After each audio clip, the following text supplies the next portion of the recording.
Да, святая обитель Жировицкая. Трудно себе представить.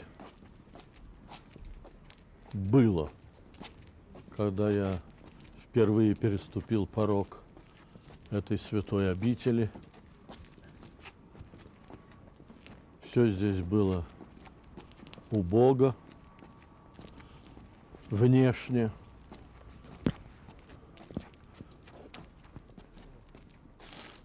Корпус, главный корпус, где теперь располагается семинария академия, он нам не принадлежал. Этот корпус, так называемый братский, тоже не принадлежал монастырю.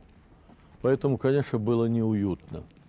И тем не менее, здесь жили люди, преданные церкви, перенесшие все перипетии житейские, но остались в стенах монастыря и даже приняли из других монастырей сюда и братьев, и сестер, и здесь совершалась молитва.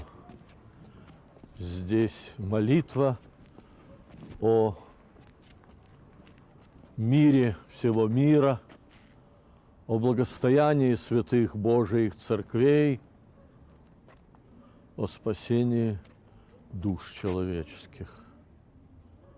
Я всегда вспоминаю слова нашего учителя, который призывал нас, находясь в церкви, дышать кислородом вечности. И какие бы убогие здесь не были условия жизни, а вот это дыхание ощущалось и тогда. Ну, сегодня жизнь изменилась, слава Богу, и монастырь растет, и школы духовные крепнут, питаясь замечательной традицией, церковной традицией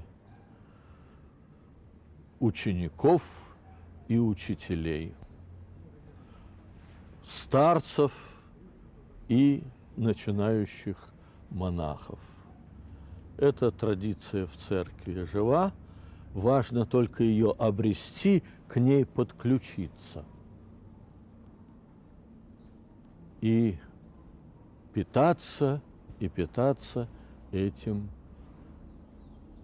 кислородом вечности.